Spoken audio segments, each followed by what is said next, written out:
الإنسان في أحسن تقويم وجعل لنا أمة محمد صلى الله عليه وسلم وجعل لنا خير أمة محمد صلى الله عليه وسلم قال تعالى في كلامه المجيد وفرقانه الحميد فيه رجال يحبون أن يتطهروا والله يحب المطهرين وقال تعالى إن الله وملائكته يصلون على النبي يا أيها الذين آمنوا صلوا عليه وسلموا تسليما اللهم صل على محمد وعلى آل محمد كما صليت على إبراهيم وعلى آل إبراهيم إنك حميد مجيد اللهم بارك على محمد وعلى آل محمد كما باركت على إبراهيم وعلى آل إبراهيم إنك حميد مجيد وقال رسول الله صلى الله عليه وسلم من توضأ فأحسن الوضوء خرجت خطاياه من جسده حتى تخرج من تحت أظفاره أو كما قال عليه الصلاة والسلام সম্মানিত উপস্থিতি আমাদের আলোচনা গত সপ্তাহে হাদাসে আসগর সম্পর্কে আলোচনা হয়েছে অর্থাৎ ছোট হাদাস যেটা ওযুর মাধ্যমে আমাদের আমরা পবিত্র হতে পারি এ বিষয় নিয়ে আমরা গত সপ্তাহে আলোচনা করেছি একটি কথা বাদ করেছিল সেটা হলো রকাহাতু কুল্লি সালাতিন যাতি রুকুইন ওয়া সুজুদ রুকু এবং সিজদা যে সমস্ত নামাজ রয়েছে সালাত রয়েছে এই সমস্ত সালাতে নামাজে যদি কেউ উচ্চ স্বরে হাসে তাহলেও তার নামাজ তো নষ্ট হবেই তার সাথে ওযুও নষ্ট হয়ে যাবে যেমন আমরা 5 ওয়াক্ত সালাত আদায় করি এখানে রুকু আছে কি নাই সাজদা আছে কি নাই সুন্নাত গুলোতে আছে নফল গুলোতে আছে তাহাজ্জুদের নামাজ আছে কি নাই সালাতুল জানাজাতে যদি কেউ শব্দ করে হাসে তার ওযু ভাঙবে না কারণ কি রুকু নাই সাজদাও নাই তেলাওয়াতে সাজদাতে যদি অট্টহাসি আসে তাহলে কি হবে ভাঙবে কি ভাঙবে না কারণ কি কিন্তু তো রুকু নাই রুকু আছে তাহলেও ভাঙবে না শর্ত কি দুটাই থাকতে হবে রুকু এবং সাজদা থাকতে হবে তাহলে যদি রুকু এবং সাজদা এমন কোন নামাজে যদি কেউ জোরে হাসে হাসার মধ্যে কি হয় আওয়াজ হয় তাহলে কি হয়ে যাবে ওযু ভেঙে যাবে কিন্তু যদি হাসিতে কি না হয় আওয়াজ না থাকে তাহলে ওযু ভাঙবে না মনে থাকবে ইনশাআল্লাহ এরপরে আমাদের আসলে আমরা ওযুকে কি পরিমাণ ওযুর ব্যাপারে আমরা কি পরিমাণ যত্নবান আমরা অধিকাংশই ওযুর ব্যাপারে যত্নবান নই ওযুকে ওইভাবে মূল্যায়ন করি না আমরা মনে করি ওযু করলে করলাম না করলে না করলাম কিন্তু ওযুতে ওযু করলে যে কি পরিমাণ লাভ এক নম্বর হলো আপনি সর্বদাই আপনি ভাইরাস থেকে মুক্ত থাকবেন জীবাণু থেকে আপনি মুক্ত থাকবেন আপনার মন আমার মন সতেজ থাকবে প্রফুল্ল থাকবে ভালো লাগবে যে যত বেশি পরিষ্কার থাকে তার তত বেশি ভালো লাগবে আমি যদি সর্বদাই যদি ওযু করি অর্থাৎ যখনই ওযু নেই আমি ওযু করলাম যখনই ওযু নেই ওযু করলাম তাহলে হাত পরিষ্কার থাকবে কি থাকবে না জীবাণু থাকলে এটা কি হয়ে যাবে? পরিষ্কার হবে কি হবে না? হবে। শুধু কি তাই? মনে রাখবেন জীবাণু মানে কি? খারাপ জিনিস না? জীবাণু মানে কি? খারাপ জিনিস। আল্লাহ রাসূল সাল্লাল্লাহু আলাইহি সাল্লাম বলেন, উসমান রাদিয়াল্লাহু তাআলা আনহু থেকে বর্ণিত, অর্থাৎ হযরত উসমান রাদিয়াল্লাহু তাআলা আনহু থেকে বর্ণিত, উনি বলেন আল্লাহ রাসূল বলেছেন, মান তাওয়াজ্জা ফা আহসানাল ওযুআ, যে ব্যক্তি ভালোভাবে ওযু করবে, খরাজাত খাতায়াহু মিন জাসাদিহি, আল্লাহ রাব্বুল আলামিন তার শরীর থেকে সকল প্রকার গুনাহগুলোকে মুছে দিবেন। সুবহানাল্লাহ। হাত্তা তাখরুজা মিন তাহতি আসফারিহি, আল্লাহ রাসূল বলেন এই গুনাহগুলোকে এমন ভাবে আল্লাহ রাব্বুল আলামিন ঝরে দিবেন, মুছে দিবেন যে আমাদের নখের নিচ থেকেও পর্যন্ত আল্লাহ রাব্বুল আলামিন গুনাহগুলোকে মুছে দিবেন। সুবহানাল্লাহ। অর্থাৎ যা জীবাণু আছে সব কি পরিষ্কার। জীবাণু পরিষ্কার করার সবচেয়ে উত্তম মাধ্যম হলো ওযু। গুনাহগুলোকে মুছে দেওয়ার সবচেয়ে উত্তম মাধ্যম কি? ওযু। আবু হুরায়রা রাদিয়াল্লাহু তাআলা আনহু থেকে বর্ণিত, আল্লাহ রাসূল সাল্লাল্লাহু আলাইহি ওয়াসাল্লাম বলেন, ইযা তাওয়াজ্জাআ আল-আবদুল মুসলিমু আওয়াল মুমিনু, যখন কোন বান্দা, মুসলিম বান্দা, মুমিন বান্দা ওযু করবে, আর একটা কাগজ দিছে এটা সামনে অগ্রসর করে দিবে, এটাকে যদি আমরা না বুঝি তাহলে তো সমস্যা।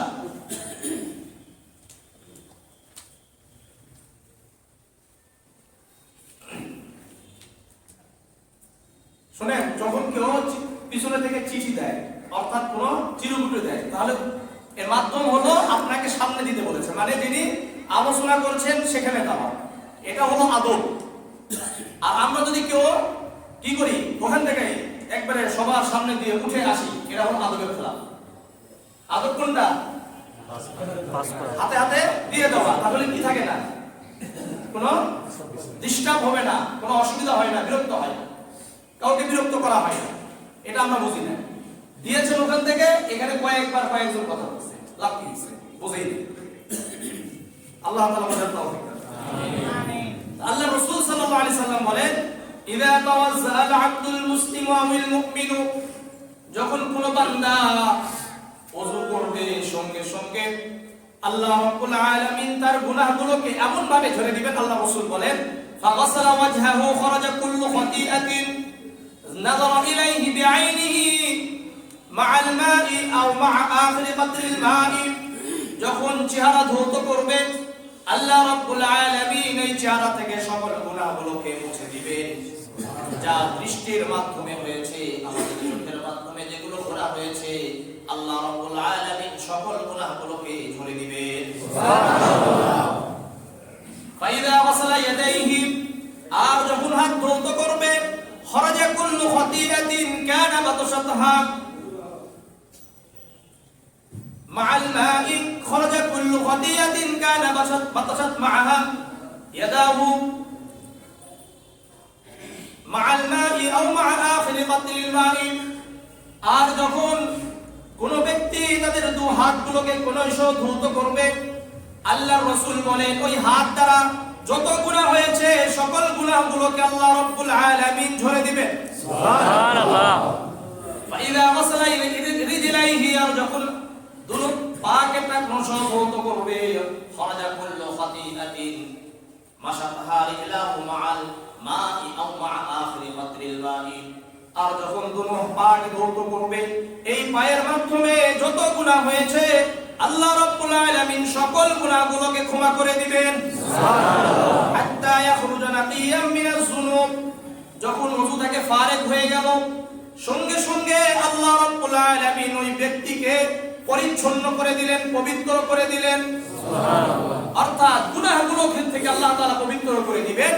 ঠিক তেমনি ভাবে আমাদের শরীরে যেগুলো কি আছে, জীবাণু আছে, অপরিচ্ছন্নতা আছে, এই সবগুলোকে আল্লাহ রাব্বুল আলামিন আমাদেরকে পবিত্র করে দিবেন। সুবহানাল্লাহ। তাহলে ওযু করার দরকার আছে কি নাই? আছে। না করবেন না? করব। এই ওযু করলে আল্লাহ রাসূল তার সাহাবাদেরকে বলছেন, আওয়ালা আদুল্লুকুম أدلكم على ما يمحو الله به الخطايا ويرفع به الدرجات হে আমার সাহাবীরা শোনো তোমাদেরকে কি আমি এমন কথা বলবো যেই কাজ করলে যেই বিষয়ের উপর আমল করলে আল্লাহ রাব্বুল আলামিন তোমাদের গুনাহগুলোকে maaf করে দিবে এবং তোমাদের দরজা তোমাদের মর্যাদাকে বৃদ্ধি করে দিবে قالوا بلى يا رسول الله يا حبيب الله আল্লাহর রাসূলের সাহাবীরা বললেন ইয়া রাসূলুল্লাহ ইয়া হাবিবাল্লাহ অবশ্যই বলবেন আল্লাহর রাসূল বললেন ইসবাগুল ওযুই আলাল মাকারিহ কষ্ট সহ কষ্টের কারণে কষ্ট হচ্ছে এই অবস্থাতেও ওযু করেন ওয়া কাদরুল খুতাইল মাসাজিদ এবং বেশি বেশি মসজিদে যায় ওয়া ইনতিজারুস সালাতি বাদাস সালাত এক সালাতের পরে আরেক সালাতের জন্য অপেক্ষা করে ফজরের নামাজ আদায় করে ফজরের সালাত আদায় করে চিন্তা করে কখন যোহরের সালাত আসবে যোহরের সালাত আদায় করে অপেক্ষা করে কখন সালাতুল আসর আসবে সালাতুল আসর আদায় করে চিন্তা করে চেষ্টা করে অপেক্ষা করে কখন মাগরিবের সালাত আসবে মাগরিবের সালাত আদায় করে আবার অপেক্ষা থাকে সালাতুল ইশা কখন হবে আল্লাহর রাসূল বলেন ফাযালিকুমুর রিবাত এটাই রিবাত এটা কি রিবাত মানে কি রিবাত হলো অস্ত্র সহকারে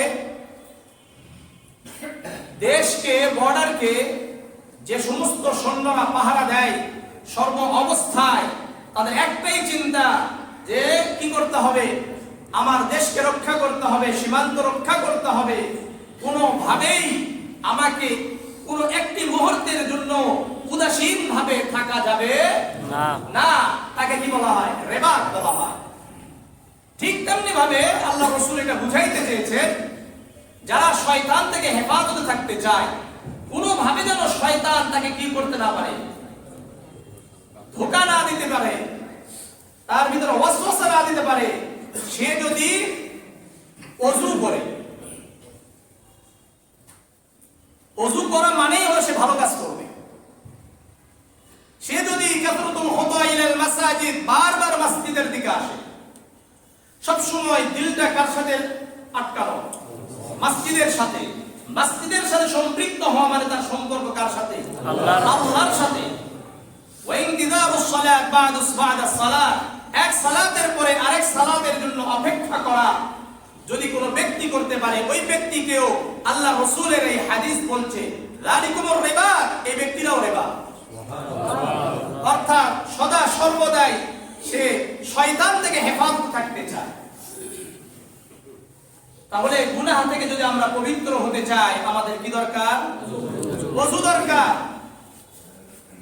আল্লাহ রাসূল সাল্লাল্লাহু আলাইহি সাল্লাম মিরাজ থেকে ফিরে আসার পরে হযরত বেলাল রাদিয়াল্লাহু তাআলা আনহুকে ডাকলেন বলেন হে বেলাল তোমার উত্তম আমল কি আমি তো তোমার জুতার আওয়াজ জান্নাতে শুনতে পেয়েছি কোথায় সুবহানাল্লাহ জান্নাতে শুনতে পেয়েছি তোমার কি এত সুন্দর আমল করো উত্তম আমলটিকে একটু বলো হযরত বেলাল রাদিয়াল্লাহু তাআলা আনহু বললেন ইয়া রাসূলুল্লাহ ইয়া হাবিবাল্লাহ আমার এত কোনো আমল নাই কিন্তু আমি যখন ওযু করি সর্বদাই ওযুর অবস্থায় থাকার চেষ্টা করি আর যখন ওযু করি সঙ্গে সঙ্গে আমি 2 রাকাত নামাজ পড়ি আল্লাহর রাসূল সাল্লাল্লাহু আলাইহি ওয়াসাল্লাম বললেন এই কারণে আমি তোমার জুতার আওয়াজ জান্নাতে শুনতে পেয়েছি সুবহানাল্লাহ আরেক হাদিসে আসছে আল্লাহর রাসূল বলেন মান তাওয়াজ্জা ফা আহসানা ওযুআহু সুম্মা সাল্লা রাকাতাইন লা ইয়াসহু ফীহিমা গুফিরা লাহু মা তাকদ্দামা মিন যামবি আল্লাহর রাসূল বলেন যে ব্যক্তি ভালোভাবে ওযু করলো এরপরে তাহিয়াতুল ওযু 2 রাকাত আদায় করলো এই 2 রাকাতের মধ্যে কোনো ভুল করলো না আল্লাহর রাসূল বলেন গুফিরা লাহু মা তাকদ্দামা মিন যামবি আল্লাহ তাআলা তার পিছনের সকল গুনাহগুলোকে ক্ষমা করে দিবেন সুবহানাল্লাহ হাদিসটা আল্লাহ রাসূলের আমরা ওযু করে তাহিয়াতুল ওযু আদায় করি হ্যাঁ আজকে কারা কারা মসজিদে ঢুকছেন ওযু করে আসছেন না সবাই এসে এখানে কি 2 রাকাত নামাজ কে কে পড়েছেন তাহিয়াতুল ওযু করছেন, আলহামদুলিল্লাহ। তাহিয়াতুল ওযু আর মসজিদে ঢুকে করলে তাহিয়াতুল ওযু তাহিয়াতুল মসজিদ একসাথে হয়ে যাবে, বলেন সুবহানাল্লাহ। কয়টা? দুইটা সওয়াব পাওয়া যায়। মসজিদে ওযু সহকারে যদি ওযু করছেন, এখানে করেই কোথায় ঢুকছেন? মসজিদে প্রবেশ করেছি, করে কয় রাকাত? 2 রাকাত নামাজ পড়েছি। আল্লাহ তাআলা তাহিয়াতুল মসজিদ তাহিয়াতুল ওযু মোট কয় রাকাত? 4 রাকাতের সওয়াব আল্লাহ তাআলা দান করবেন, সুবহানাল্লাহ। তাহলে এই করা একটা দরকার কি আছে কি নাই? একটা তো হলো ওযুর সওয়াব। ওযু করলে আল্লাহ তাআলা আমাদের গুনাহগুলো কি করে দিবেন? মাফ করে দিবেন। এবং আল্লাহ রাসূলের আরেক হাদিস আসছে, যে ব্যক্তি সর্বদাই ওযু অবস্থায় থাকে, সে যদি মৃত্যুবরণ করে, তাকে আল্লাহ রাব্বুল আলামিন শাহাদাতের মৃত্যু দান করবেন, সুবহানাল্লাহ। কি মৃত্যু? শাহাদাতের মৃত্যু দান করবেন। এই জন্য সর্বদাই ওযু অবস্থায় থাকার চেষ্টা করব তো ইনশাআল্লাহ। ইনশাআল্লাহ। কারা কারা করবেন না? কারা কারা করব ইনশাআল্লাহ? আজকে থেকে নিয়ত করা যায় ইনশাআল্লাহ। ওযু নাই ওযু করব, ওযু নাই ওযু করব, কিন্তু ঘুমানোর সময় ওযু করব না। করবে?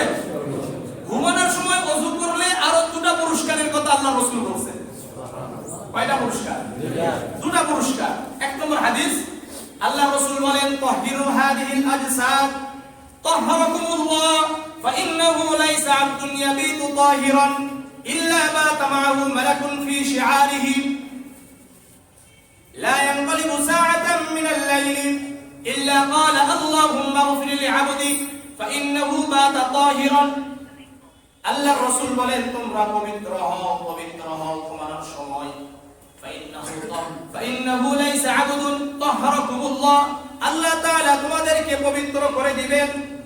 ফাইন্নাহু লাইসা আবদুন ইয়াবিতু তাহিরান, যে ব্যক্তি, যে মুসলমান ওযু অবস্থায় ঘুমাবে, ইল্লা বাতা মা'আহু মালাকুন ফি শি'আরিহি, আল্লাহ রাব্বুল আলামিন ওই ব্যক্তির সাথে একজন ফেরেশতাকে নিযুক্ত করে দিবেন, সুবহানাল্লাহ। নিযুক্ত করে দিলে কি করবেন? আপনার সাথে গল্প করবে না ঘুমাবে? পাহারা দিবে। কি দিবে? পাহারা দিবে। লা ইয়ানকালিবু সা'আতাম মিনাল লাইলি, আল্লাহ রাসূল বলেন, ঘুমানোর সময় ওই ব্যক্তি একাত ওকাত হবে। হবে কি হবে না? কখনো ডান কাত, কখনো বাম কাত, আবার কখনো চিত হয়, কখনো উপর হয়ে বিভিন্ন কাত হয় কি হয় না? যখন একাত ওকাত হবে, আল্লাহ রাসূল বলেন, ওই সময় এই ফেরেশতা, এই মালায়েকা আপনার জন্য দোয়া করবে, আল্লাহুম্মা ইগফির লি'আবদি, আয় আল্লাহ আপনার এই বান্দাকে ক্ষমা করে দেন, সুবহানাল্লাহ। কারণ কি এই বান্দাকে আপনি কেন ক্ষমা করবেন? ওই ফেরেশতা আল্লাহকে বলে, ফাইন্নাহু বাতা মা'আহু ফাইন্নাহু বাতা তাহিরান, আপনার এই বান্দা সারা রাত ওযু অবস্থায় কাটিয়েছে, সুবহানাল্লাহ। এটা একটা লাভ। ওযু করলে আমাদের সাথে কে থাকবে? ফেরেশতা। আর ফেরেশতা আমাদের জন্য দোয়া করবে। কাত না হলে কিন্তু দোয়া করবে না। তাহলে কি হওয়া দরকার? একাত ওকাত হওয়া দরকার আছে কি নাই? আপনি চাইলেও হবেন, না চাইলেও হবেন, আল্লাহ তাআলা এই ব্যবস্থাই করে দিবেন। আপনি চাইলেও কি একাত ওকাত হতেই হবে? এমন কেউ আছেন নাকি যে এক কাত হয়েছেন এক কাতে উঠছেন? না, হয় নাকি? না। দ্বিতীয় নম্বর হাদিস, আল্লাহ রাসূল বলেন, মা মিন মুসলিমিন ইয়াবিতু আলা যিকরিন তাহিরান, যে মুসলমান ওযু অবস্থায় ঘুমিয়ে গেল। কি অবস্থায়?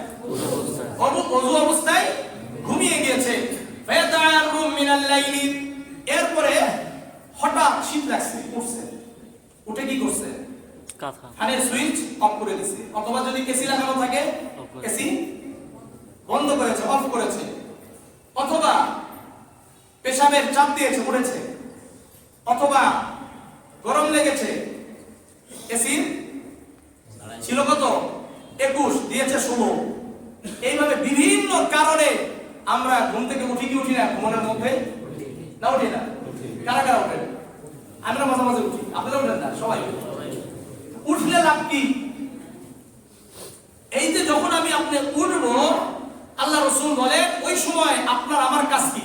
ফায়াসআলুল্লাহ খায়রাম মিনাদ দুনিয়া ওয়াল আখিরাহ, দুনিয়া এবং আখিরাতের কল্যাণ আল্লাহর কাছে চাইতে আল্লাহ রাসূল বলেছেন, ইল্লা আ'তাহু ইল্লাহু, ওই সময় আমি আপনি আল্লাহর কাছে যেই কল্যাণ চাইবো, দুনিয়া চাইলেও আল্লাহ তাআলা দিবেন, আখিরাতের চাইলেও আল্লাহ তাআলা দিবেন, সুবহানাল্লাহ।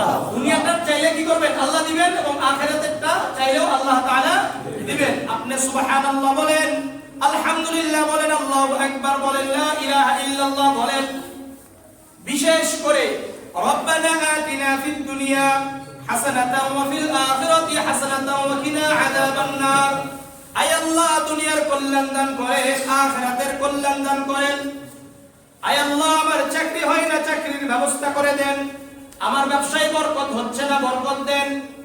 আয় আল্লাহ, আমি অসুস্থ, অসুস্থতা থেকে আমাকে সুস্থতা দান করেন। আয় আল্লাহ, আমি ঋণগ্রস্ত, ঋণ থেকে মুক্তি দান করেন। আয় আল্লাহ, অমুকের কাছ থেকে টাকা পাই, টাকা দেয় না, আল্লাহ ব্যবস্থা করে দেন।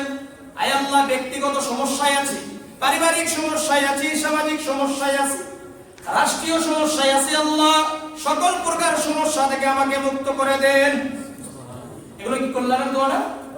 এই দোয়াগুলো করলে আল্লাহ তাআলা কবুল করবেন। তাহলে ওযু অবস্থায় থাকবো তো ইনশাআল্লাহ। এত গেল কি আমাদের ওযু। এরপরে হাদাসে আকবার। হাদাসে আকবার, হাদাসে আকবার যেটা, এটা হলো গোসল ছাড়া কি হওয়া যায় না, পবিত্র হওয়া যায় না, গোসল করতেই হবে। এই হাদাসে আকবার কি কি? এক নম্বর হলো বীর্যপাত হওয়া। এক নম্বর কি? বীর্য বের হওয়া। দুই নম্বর সহবাস করা। সহবাস ছাড়াও বীর্যপাত হতে পারে কি হতে পারে না? হ্যাঁ, হতে পারে। এই জন্য আলাদা। সহবাসে বীর্যপাত হতেও পারে, নাও হইতে পারে। বীর্যপাত হতেও পারে, নাও হইতে পারে। হলেও গোসল দিতে হবে, না হলেও গোসল দিতে হবে। বীর্য অর্থাৎ শুধুমাত্র সহবাস হলেই হবে। অর্থাৎ একটা আরেকটার ভিতরে ঢুকে গেলেই কি করতে হবে? গোসল ফরজ হয়ে যাবে। এই মাসটা অনেকেই জানে না। অনেকে মনে করে বীর্যপাত হলেই গোসল করতে হবে। না, দুটো কারণেই গোসল কি হবে? তার উপরে ফরজ হবে। আর গোসল যদি ফরজ হয়, তাহলে যদি সে গোসল না করে, তাহলে সে পবিত্র হতে পারবে না। কয়টা গেল? দুইটা কারণ। এক নম্বর কারণ কি বললাম? বীর্যপাত হওয়া। দুই নম্বর কারণ সহবাস। তিন নম্বর হায়েস এবং নেফাস। হায়েস এবং নেফাস। হায়েস হয়েছে, হায়েস হয়েছে, পবিত্র হয়েছে, মানে হায়েস হয়েছে, তার 3 দিন হোক, 5 দিন হোক, 7 দিন হোক, 10 দিন হোক, এর মধ্যে বন্ধ হয়েছে। এরপরে সে গোসল করবে। গোসল করে তারপরে সে সালাত আদায় করতে পারবে, কোরআনকে ধরতে পারবে, কোরআনকে স্পর্শ করতে পারবে, কোরআনকে পড়তে পারবে, মসজিদে আসতে পারবে, কোরআন তাওয়াফ করতে পারবে। এখানে একটা বিষয় হলো লক্ষণীয়। অনেকের ধারণা আছে যে যদি কারো উপর গোসল ফরজ হয়, সে যদি জুনুবি হয়, নাপাক অবস্থায় হয়, তাহলে মনে হয় সে খেতে পারবে না, সে মনে হয় পানি পান করতে পারবে না, বিভিন্ন কাজ করতে পারবে না। এটা অনেকের ধারণা আছে কি নাই? কিন্তু হযরত আয়েশা রাদিয়াল্লাহু তাআলা আনহা বলেন, কানা রাসূলুল্লাহ সাল্লাল্লাহু আলাইহি ওয়াসাল্লাম ইযা কানা জুনুবান ফাআরাদা আন ইয়াকুলা আও ইয়ানামা তাওয়াসসা ওযুআহু লিস-সালাতি। হযরত আয়েশা রাদিয়াল্লাহু তাআলা আনহা বলেন, আল্লাহর রাসূল যখন নাপাক অবস্থায় থাকতেন, এরপরে যদি উনি মনে করতেন কিছু খাবে, পান করবে, অথবা ঘুমিয়ে যাবে, সঙ্গে সঙ্গে আল্লাহর রাসূল সাল্লাল্লাহু আলাইহি ওয়াসাল্লাম নামাজের মতো ওযু করতেন।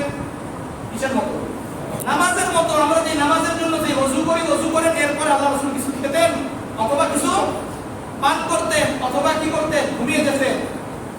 তাহলে গোসল ফরজ হলে খাওয়াও যাবে, ঘুমানোও যাবে, পান করাও যাবে, বিভিন্ন কথাবার্তা গল্প করাও যাবে, কিন্তু সালাত আদায় করা যাবে না, কোরআন তেলাওয়াত করা যাবে না, মসজিদে গমন করা যাবে না, তাওয়াফ করা যাবে না। মনে থাকবে ইনশাআল্লাহ। কিন্তু আপনি জিকির করতে পারেন, সুবহানাল্লাহ, আলহামদুলিল্লাহ, লা ইলাহা ইল্লাল্লাহ। জিকির করা যাবে কি যাবে না? যাবে। এই হলো বিষয়। আরেকটা প্রশ্ন, যে নাপাক অবস্থায় কোরআন তেলাওয়াত শোনা যাবে? কোরআন তো তেলাওয়াত করা যাবে না, কিন্তু শোনা যাবে কিনা? আয়েশা রাদিয়াল্লাহু তাআলা আনহা থেকে বর্ণিত, উনি বলেন, কানা রাসূলুল্লাহ সাল্লাল্লাহু আলাইহি ওয়াসাল্লাম ইয়াত্তাকিউ ফি হাজারিন আমার কোলে আল্লাহ রাসূল সাল্লাল্লাহু আলাইহি ওয়াসাল্লাম ঘুমাতেন কি দিয়ে? মাথা দিয়ে। ওয়ানা হাইজুন, আমি এমন অবস্থা, কি অবস্থায়? হায়েজ অবস্থায়, আমার ঋতুবর্তী অবস্থায়। সুম্মা ইয়াকরাউল কুরআন, আল্লাহ রাসূল কি করতেন? কোরআন তেলাওয়াত করতেন। যদি আল্লাহ রাসূল আয়েশা রাদিয়াল্লাহু তাআলা আনহার কোলে মাথা দিয়ে শুয়ে কি করতেন? কোরআন তেলাওয়াত করতেন। আয়েশা রাদিয়াল্লাহু তাআলা আনহা শুনতে পেতেন না? পেতেন। এখান থেকে বোঝা যায় কি, কেউ যদি কোরআন তেলাওয়াত করে, কোরআন তেলাওয়াত শোনা যাবে। মোবাইলে শোনা যাবে না? যাবে না? যাবে। তাহলে স্পষ্ট হয়ে গেল নেফাস হয়েছে। নেফাস, নেফাস মানে কি জানেন তো? আমাদের মা বোনদের সন্তান হয় না? না সন্তান হয় না? সন্তান হয়। এই সন্তান হওয়ার পরে এক মুহূর্ত থেকে নিয়ে 40 দিন পর্যন্ত তাদের কি আছে? একটা সময় আছে, কষ্টের সময়।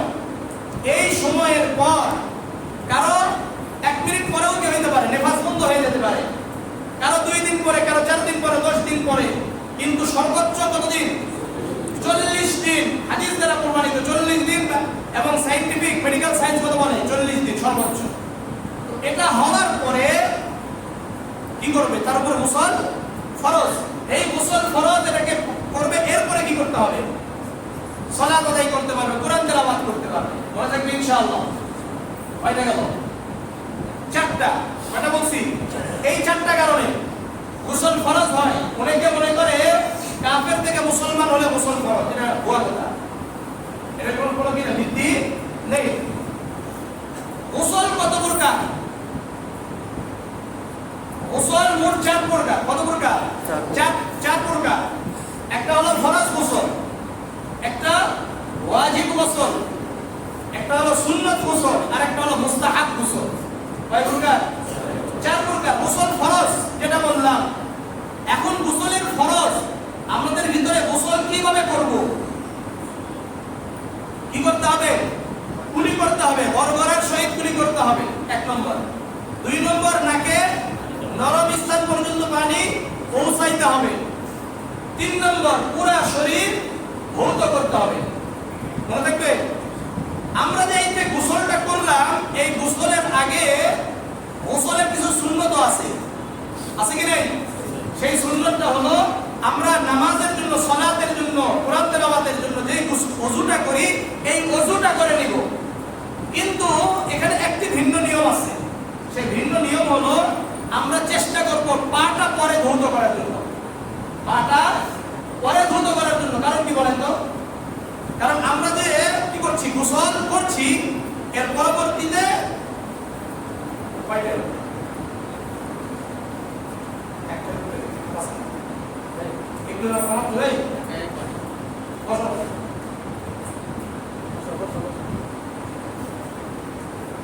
গোসলের তাহলে এই যে সুন্নতগুলো আছে, অর্থাৎ আমরা সালাতের জন্য যে ওযুটা করি, ওই ওযুই করব। শুধুমাত্র পাটা কখন ধুবো?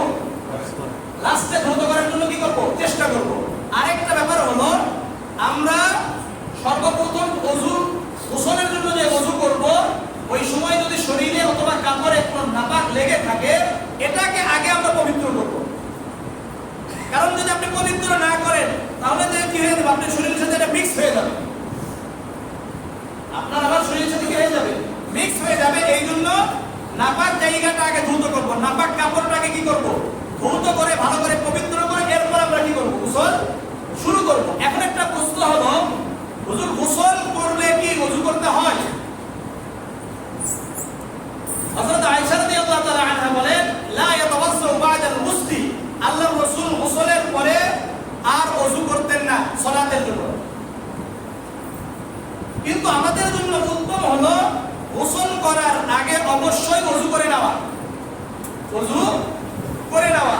কেউ যদি গোসল ফরজ কিন্তু ওযু করে নাই, এরপরে গোসল ফরজ গোসল করে নিয়েছে, এখন তার জন্য কি ওযু দরকার আছে? না, তার জন্য ওযু দরকার নেই। কারণ হলো তার কি আদায় হয়ে গেছে? ফরজ। ওযুর যে ফরজগুলো, ওযুর ফরজ কি কি বলেন তো? আগে কি ধোয়া? সমস্ত মুখমণ্ডল ধৌত করা, এটা ফরজ না? এটা আদায় হয়েছে? গোসল আদায় হয় নাই? আপনার মুখমণ্ডল ধৌত হয়ে যায় নাই? এরপরে কোন কিছু ধৌত করা, এটা কি গোসলে হয় নাই?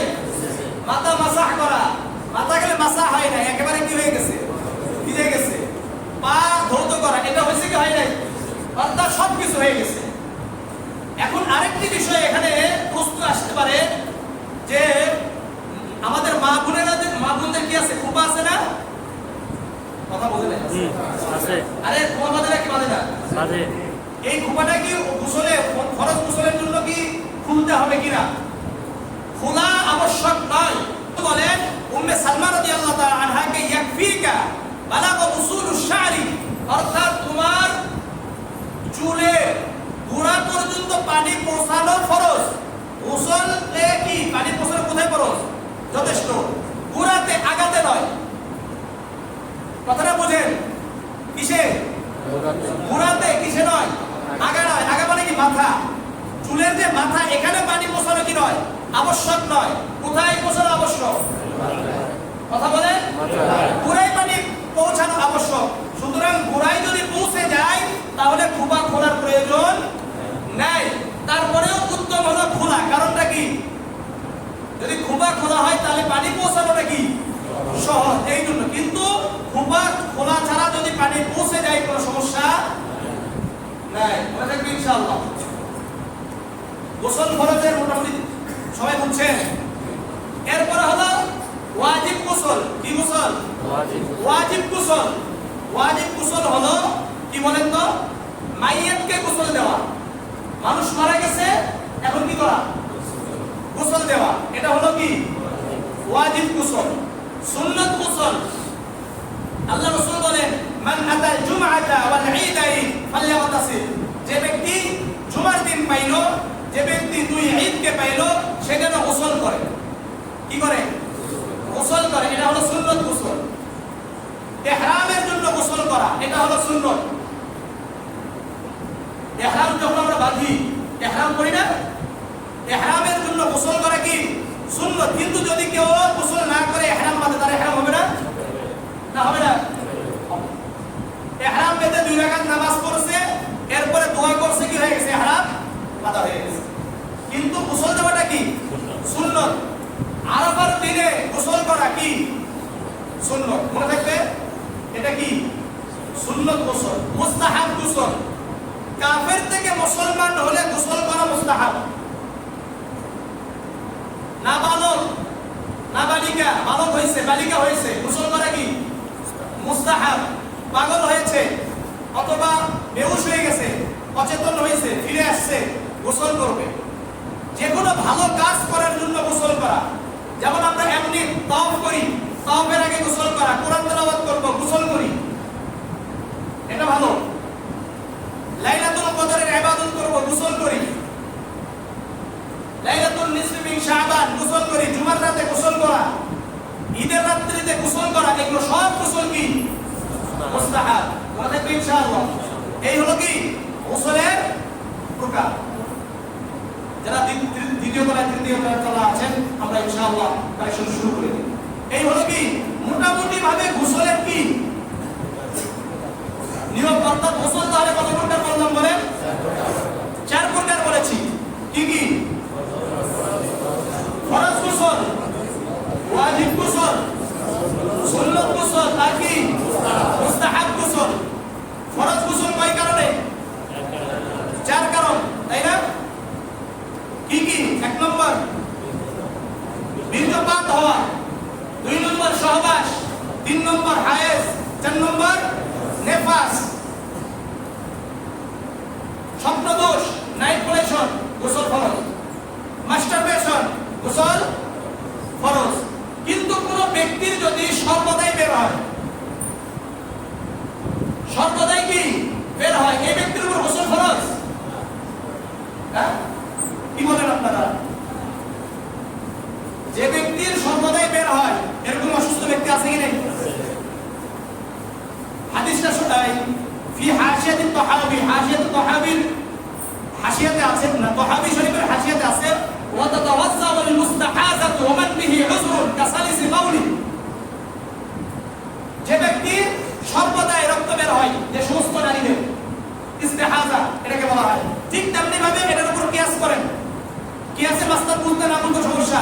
এই যে যারা কিয়াস মানতে চান না, মাযহাব মানেন না, মনে করেন যে সব হাদিসে আছে, আপনি আমাকে একটা হাদিস দেখান এটার উপরে যে কোনো ব্যক্তির যদি সর্বদাই বীর্য বের হয় তার জন্য কি আমল করবে? এখন এখানে কিয়াস করতে হবে কার উপরে? ওই যে সমস্ত নারীদের সর্বদা কি হয়, রক্ত বের হয়, তাদের কি তারা কিভাবে নামাজগুলো করবে, তারা কিভাবে সালাত আদায় করবে, কিভাবে কোরআন তেলাওয়াত করবে?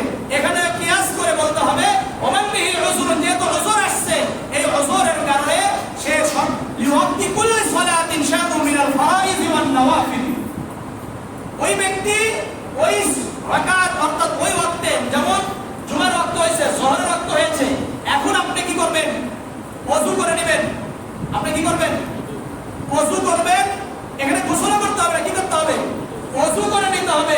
ওযু করে এখানে আপনার সুন্নাত আছে, সুন্নাত পড়বেন, তাহিয়াতুল মসজিদ, তাহিয়াতুল ওযু এটা পড়বেন, এরপরে ফরজ নামাজটা পড়বেন, এরপরে আবার সুন্নাত আছে, নফল আছে করে নেবেন। আবার যখন আসরের ওয়াক্ত আসবে, আসরের ওয়াক্তে আবার কি করবেন? ওযু করবেন। আসরের ওয়াক্তে যে সমস্ত নামাজ আদায় করবেন, মাগরিবের ওয়াক্ত আসবে, আবার ওযু করবেন, মাগরিবের নামাজ পড়বেন, মাগরিবের পরে কি সালাত আছে কি নাই? আদায় করে নেবেন। এশার ওয়াক্ত আসবে, এশার সময় আবার কি করবেন? ওযু করবেন, করে আবার এশার নামাজ পড়বেন, সুন্নাতগুলো পড়বেন, বেতের পড়বেন। ফজর আসলে এইভাবে আমরা কি কন্টিনিউ করব? মনে থাকবে ইনশাআল্লাহ। না বুঝেন নাই? তাহলে যার সর্বদা বায়ু বের হবে তার মাসআলা এটাই, না অন্য কিছু? যার সর্বদাই পেশাব বের হবে, এই সর্বদা পেশাব বের হলে মাসআলা কি একই? এরকম লোক আমাদের মধ্যে আছে কি নাই? না নাই? আপনাদের নাই? কত আছে? আছে। আল্লাহ তাআলা আমাদের সবাইকে হেফাজত করেন। আমিন। একটা প্রশ্ন আসছে এখানে, টয়লেট এবং গোসলখানা একত্রিত থাকলে সেখানে ওযু করা যাবে কিনা? শুনেন, স্পষ্ট মাসআলা শুনেন। বিসমিল্লাহির রহমানির রহিম পড়া এটা ফরজ নয়, ওয়াজিব নয়, সুন্নতে মুআক্কাদা বা এটা হলো সুন্নাত। এটা শুধুমাত্র কি সুন্নাত। আপনার সুন্নাত আদায় না হলে ওযু হবে কি হবে না? হবে। হবে কি হবে না? হবে। হয়ে যাবে। সুতরাং গোসলখানা আর টয়লেটে আপনি ওযু করবেন, কোনো সমস্যা নাই, কিন্তু সর্বদা আপনাকে সতর্ক থাকবে যে পেশাব পায়খানার সাথে যেন আপনার শরীরটা কি না হয়ে যায়, মিক্স না হয়ে যায়। আপনার আমার অবশ্যই ওইখানে জায়গাটা সবসময় কি রাখতে হবে?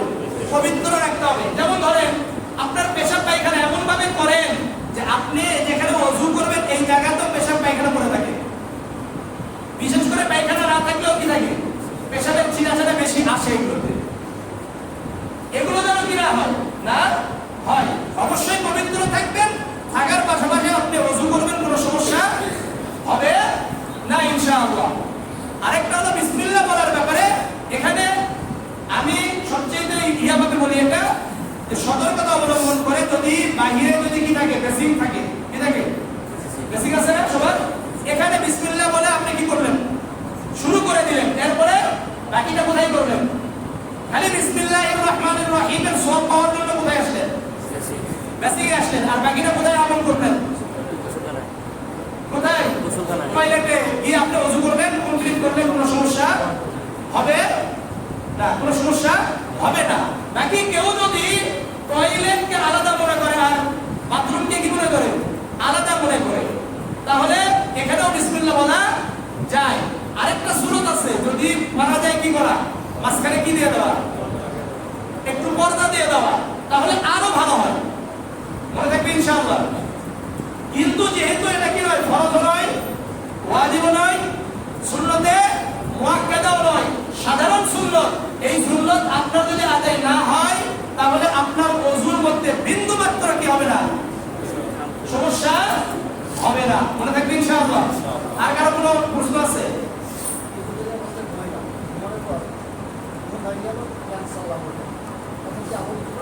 না, ওই তো ওযু প্রথম কইছে কি ওযু করতে, বাকি পরে যদি আবার ওযু করেন করতে পারেন, কোনো সমস্যা নাই। কিন্তু আল্লাহ রাসূল সাল্লাল্লাহু আলাইহি ওয়াসাল্লাম বলেছেন যে প্রথম যখন আপনি কি করতে যাবেন, ঘুমাতে যাবেন, তখন এই আমল, তখন কি এই আমল। এবং কেউ তো কোনো ব্যক্তি যদি ওযু অবস্থায় মারা যায়, ঘুমন্ত অবস্থায়, সে কি হবে? শাহাদাতের সওয়াব পাবে ইনশাআল্লাহ। মনে থাকবে ইনশাআল্লাহ। এটা গেল কি আজকে হাদাসে আকবার বললাম। হাদাসে আকবারের পাশাপাশি গোসলের কি বললাম, প্রকারগুলো বললাম ইনশাআল্লাহ। এগুলো মনে রাখবো ইনশাআল্লাহ, মনে রাখবেন তো ইনশাআল্লাহ। আর কারো কোনো প্রশ্ন আছে কিনা আপনাদের জন্য বলেন? কারো কোনো প্রশ্ন থাকলে এই বিষয়ের উপরে? নাই? সবার সব পরিষ্কার? স্যার পরিষ্কার নেই, হয় নাই এখনো সবাই? তাহলে আমরা সামনের দিকে যাই নাকি? এরপরে হলো, এটা গেল হলো নাজাসাতের, একটা হলো হাকিকি আর একটা গেছে কি হুকমি। হুকমি তো কয় প্রকার ছিল? দুই প্রকার, হাদাসে আসগর আর হাদাসে আকবার। এটা গেল হাদাসে আসগর, হাদাসে আকবার শেষ। এখন হলো নাজাসাতে হাকিকি, মানে কি বাস্তব নাপাক, দেখা যায়। পেশাব দেখতে পান কি পান না? না দেখা যায় না?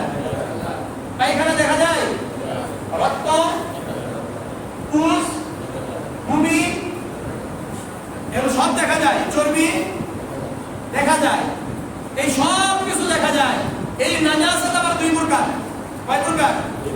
নাজাসাতে গালিজা, নাজাসাতে হাকিকি, নাজাসাতে খাফিফা। নাজাসাতে গালিজা হলো শক্ত নাপাক, নাজাসাতে খাফিফা মানে হালকা নাপাক। নাজাসাতে গালিজা যদি, এর মধ্যে আবার প্রকার আছে, একটা হলো শুকিয়ে যায়, একটা কি শুকিয়ে যায়, একটা হলো তরল, যেমন পানি, এটা কি তরল না? মদ তরল। আর পায়খানা শক্ত না? রক্ত, ভূমি, রক্ত জমাট হয়, জমাট হচ্ছে কিনা সেটা বিষয়। পানি লাগলে এটা পৌঁছে যাবে, দেখা যাবে কিছু, কিন্তু রক্ত লাগলে হবে কি হবে না? জমাট হবে কি হবে না? বীর্য জমা হবে। যদি শরীরে যদি এগুলো লেগে যায়, অথবা আপনার হয় নাই কিন্তু আপনার এসে লেগছে, পায়খানা লেগেছে, এটা যদি 1 দিরহাম পরিমাণ হয়, 1 দিরহামকে বলা হয় আমাদের যে হাতের তালু আছে না, এই যে হাতের তালু করলে একেবারে কি হয়ে যায়, এখানে ছোট একটা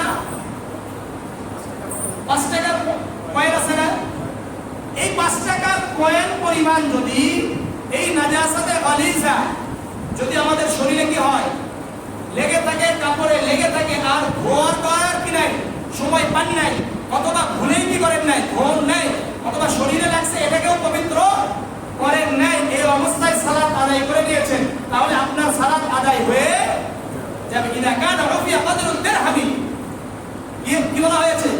1 দিরহাম পরিমাণ মাফ করে দেওয়া হবে, 1 দিরহাম পরিমাণ মাফ করে দেওয়া হবে।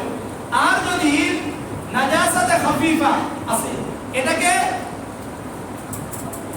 নাজাসাতে আরেকটা কি আছে? খাফিফা। নাজাসাতে খাফিফা হলো, যেমন ধরেন ঘোড়া আছে না, ঘোড়া, তারপরে যে সমস্ত গরু, ছাগল, এদের পেশাব আছে কি নাই? না নাই? এই পেশাবগুলো যদি আমার আপনার শরীরের কোথাও লেগে যায়, কাপড়ে লেগে যায়, তাহলে কিভাবে মাফ হবে? তাহলে ধরে নেন আমাদের এই যে হাত, এটা একটা অংশ, এখান থেকে এটা কি একটা হাতের, এই হাতের পুরো একটা অংশ, এই হাতের পুরো একটা কি অংশ, এই যে কলি আছে না আমাদের, এটা একটা অংশ, অর্থাৎ শরীরেরও কিন্তু অংশ আছে কি নাই? এই অংশগুলো যদি 4 ভাগের 1 ভাগ হয়, 4 ভাগের 1 ভাগ যদি লেগে যায়, আর যদি মনে না থাকে অথবা সময় না পান, এই অবস্থায় যদি আপনি কি করেন, সালাত আদায় করেন, ওই কাপড় পরিধান করে সালাত আদায় করে নেন, তাহলে আদায় হয়ে যাবে, পুনরায় আদায় করতে হবে না। কিন্তু ধৌত করে নেওয়া কি? এখন আপনাদের কাছে আমার প্রশ্ন, যে কাকড়া আছে না, কাকড়া, এরপরে ব্যাং, এগুলো রক্ত আছে, এগুলো রক্ত পাক না অপবিত্র, পাক না না পাক? মাছ, মাছ, মাছের কি বলে রক্ত পাক না না পাক? কথা বলেন। আবারও বলছি, স্পষ্ট ফতোয়া হলো মাছের যে রক্ত আছে এটাকে রক্ত নাফসুন লাইসা সাইলাতুন, অর্থাৎ প্রবাহিত রক্ত না হওয়ার কারণে এটা কি পবিত্র, এটা যদি শরীরে লাগে তাহলে কি হবে না, নাপাক হবে না। যদি যদি আপনার কাপড়ে লাগে তাহলেও নাপাক হবে না। মাছি, তারপরে মশা, এগুলোর কি আছে, রক্ত আছে না, এই রক্তগুলো কি না, নাপাক নয়। কবুতরের বিষ্ঠা, কবুতরের পায়খানা, এগুলো কি নাপাক, পাক না নাপাক, পাক, মনে থাকবে ইনশাআল্লাহ। এগুলো সবগুলো কি পাক। এগুলো যদি আপনার শরীরে পড়ে, আপনার কাপড়ে পড়ে, আপনার কি হয়, কোথায় আপনি যাচ্ছেন, হঠাৎ কি করছে, পায়খানা করে দিয়েছে, তাহলে এগুলো কি পাক, এগুলো অপবিত্র নয়। মনে করলেন কোন মাটিতে পেশাব করছে, আপনি পেশাব করছেন অথবা অন্য কেউ পেশাব করছে, কিন্তু এইখানে পেশাবের কোনো চিহ্ন নাই, তাহলে এখানে আপনি সালাত আদায় করতে পারবেন। এখানে কি করা যায়, সালাত আদায় করা যায়। আপনি রাস্তা দিয়ে হাঁটছেন, এখন এখানে কাদা আছে, এখানে পানি আছে, এই পানিগুলো, এই কাদাগুলো যদি আমার আপনার শরীরে কি করে, ছিটে পড়ে, তাহলে এগুলো কি পাক না পাক, না পাক। যতক্ষণ পর্যন্ত আমাদের কাছে স্পষ্ট হবে না যে এগুলো নাপাক পানি, ততক্ষণ পর্যন্ত আপনার শরীরে যায় এবং না কেন এগুলো কি না, নাপাক নয়, এগুলো সব পাক। মনে থাকবে, মানে আপনাকে নাপাকের কি থাকতে হবে, চিহ্ন থাকতে হবে। নাপাকের চিহ্ন থাকলে অপবিত্র, নাপাকের চিহ্ন না থাকলে এগুলো কি পবিত্র। মনে থাকবে, কেরোসিন তেল নাপাক না পাক, এগুলো পাক, এগুলো নাপাকের কোনো কিছু নাই। বাকি এগুলো থেকে আমাদের কি থাকা দরকার, সত্তাগতভাবে কেরোসিন তেল নাপাক নয়, কিন্তু আমরা মনে করি যে কেরোসিন তেল লাগছে আল্লাহ, এটা করে আর কি করা যাবে না, সালাত আদায় করা যাবে না, এটা ঠিক কথা নয়। হ্যাঁ, যেহেতু এটা দুর্গন্ধ আছে, আর দুর্গন্ধ ফেরেশতারা কি করে না, পছন্দ করে না, এই জন্য এগুলোকে ত্যাগ করা দরকার, এগুলোকে পরিহার করে সুন্দর কাপড় পরিধান করে আসা দরকার। কিন্তু কোন ব্যক্তি যদি ওই অবস্থায় চলে আসে, যেমন আমাদের অনেক ভাইরা আছে এমন কোনো কিছু কাজ করে যেগুলো কাজে কি ব্যবহার করা হয়, কেরোসিন তেল ব্যবহার করা হয়, অথবা ব্যবসা করে কেরোসিন তেল লাগে, এগুলোকে কিছুতেই কি হবে না, অপবিত্র হবে না, সে ওই অবস্থাতে সালাত আদায় করতে পারবে। মনে থাকবে ইনশাআল্লাহ। আল্লাহ তাআলা আমাদের সবাইকে পাক নামাকে যে আলোচনা হলো এগুলোর উপর আমল করার তৌফিক দান করেন। এটা নিয়ে আর সামনে অগ্রসর হলাম না, ইনশাআল্লাহ আগামী সপ্তাহে থেকে আমাদের কুরবানির আলোচনা শুরু হবে ইনশাআল্লাহ। আল্লাহ